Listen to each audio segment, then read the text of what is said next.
দেশ জুড়ে চলছে তীব্র তাপপ্রবাহ, বিপর্যস্ত হয়ে পড়েছে জনজীবন। এ বিষয়ে আরও জানাতে ঢাকা বিশ্ববিদ্যালয় এলাকা থেকে যোগ দিচ্ছেন সজল শাইক। সজল, কি অবস্থা দেখছেন বাইরে, আর সেই সাথে জানাবেন যে আবহাওয়ার কি খবর আছে আপনার কাছে? ওয়ালটন এসিতে ইনস্টলেশন একদম ফ্রি।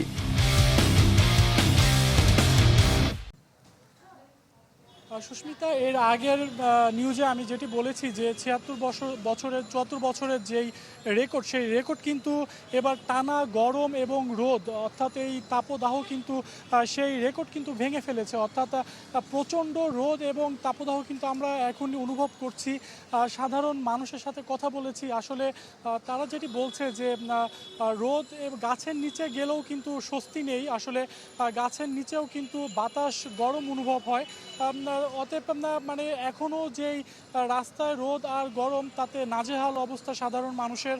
এবং সেই সাথে আবহাওয়ার যদি খবর বলি, আজকে কিন্তু আবহাওয়া অফিস যেটি আমাদেরকে জানিয়েছে যে রাজশাহী, চুয়াডাঙ্গা ও পাবনা জেলাসমূহের উপর দিয়ে কিন্তু অতি তীব্র তাপদাহ বইছে, এবং সেই সাথে কিন্তু টাঙ্গাইল, বগুড়া, বাগেরহাট, যশোর ও কুষ্টিয়ার উপরেও কিন্তু এই তাপদাহ বইছে। অর্থাৎ আবহাওয়া অফিস যেটি বলছে যে বৃষ্টি যে কবে নাগাদ আসবে সেই বিষয়টা কিন্তু এখনও নিশ্চিত করা যাচ্ছে না। এমন তাপদাহ কিন্তু আরও কিছুদিন থাকবে বলে তারা আমাদেরকে জানিয়েছে। সেই সাথে আরেকটি বিষয় জানিয়েছে যে চট্টগ্রামের কিছু কিছু অঞ্চলে কিন্তু হালকা বৃষ্টি হতে পারে। এবং গতকালকে কিন্তু চুয়াডাঙ্গায় 42.7 ডিগ্রি সেলসিয়াস তাপমাত্রা ছিল। ঢাকার অবস্থা যদি বলি, যে আসলে মানুষ যারা জীবিকার তাগিদে বের হচ্ছে তাদের কিন্তু খুবই কষ্ট হচ্ছে। তারা কিন্তু রাস্তায় বাতাস করছে এবং তারা একটু পরপরে পানি খাচ্ছে, তারা ঘেমে যাচ্ছে। এই ছিল আজকে আবহাওয়ার আপডেট। সজল, আপনাকেও ধন্যবাদ। আপনিও বাইরে আছেন, পানি খাবেন, পানি খেতে থাকুন। আর এখন আমরা চলে যেতে চাই দেশের অন্যান্য অঞ্চলের খবর জানতে। গরমের তীব্রতা তো বাড়ছেই, কয়েক জেলায় বয়ে যাচ্ছে অতি তীব্র তাপপ্রবাহ। এ বিষয়ে জানাতে যশোর থেকে আমাদের সাথে সরাসরি যোগ দিচ্ছেন তৌহিদুর রহমান, আর টাঙ্গাইল থেকে মাসুদ রানা। শুরুতেই যেতে চাই টাঙ্গাইলে। মাসুদ, টাঙ্গাইলে কি পরিস্থিতি জানাবেন?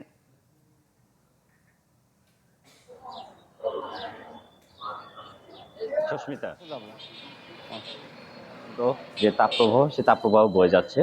আমি এই মুহূর্তে দাঁড়িয়ে আছি টাঙ্গাইল 250 শয্যা বিশিষ্ট জেনারেল হাসপাতালে। প্রতিদিন কিন্তু প্রায় গড়ে 50 থেকে 60 জন রোগী এই গরমের পানি শূন্যতা সহ বিভিন্ন কারণে, যে তীব্র তাপ প্রবাহের কারণে যে রোগগুলো হয়, সেই রোগ নিয়ে কিন্তু প্রচুর পরিমাণে লোকজন এই হাসপাতালে ভর্তি হচ্ছেন।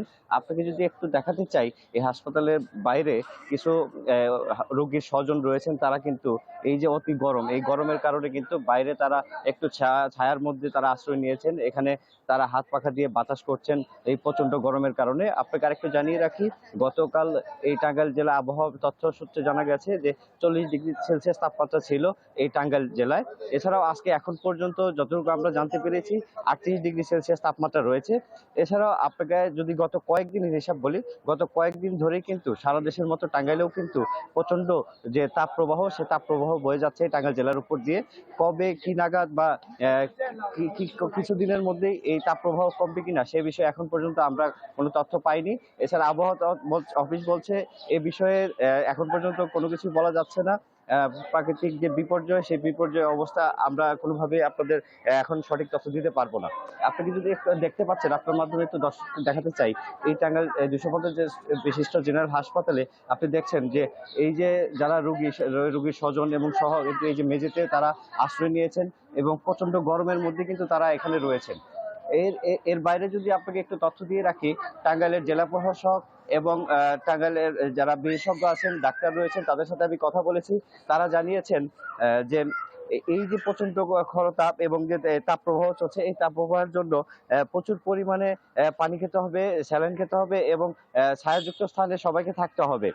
আর সরকার ঘোষিত যে 7 দিনের জন্য যে স্কুল, কলেজ সহ সকল শিক্ষা প্রতিষ্ঠান বন্ধ ছিল, তা কিন্তু আজকে শেষ হচ্ছে এবং এখন পর্যন্ত কিন্তু টাঙ্গাইলের সকল শিক্ষা প্রতিষ্ঠান বন্ধ রয়েছে।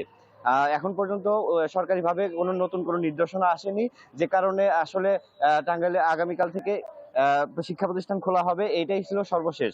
এছাড়াও আমি আপনাকে একটু জানাতে চাই, এখানকার যারা জেলা প্রশাসন এবং বিশেষজ্ঞ রয়েছেন তারা সবসময় বলছেন যে যারা বয়স্ক এবং বিশেষ করে শিশু রয়েছেন তারা অবশ্যই রোগীর যারা স্বজন এবং যারা অভিভাবক রয়েছেন তারা অবশ্যই যেন শিশুর দিকে বিশেষ নজর দেন, এবং যাতে করে এই হিট স্ট্রোক বা এই যে প্রচন্ড তাপপ্রবাহ এর থেকে যেন তারা নিরাপদ স্থানে থাকতে পারে।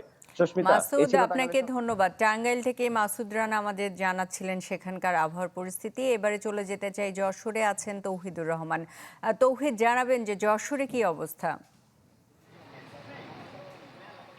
সুস্মিতা, যশোরের তাপমাত্রা এতটাই এবং এতদিন ধরে আছে যে এখানকার মানুষের আজকে কত তাপমাত্রা, এখন কত তাপমাত্রা বিরাজ করছে এইটা নিয়ে আর কোনো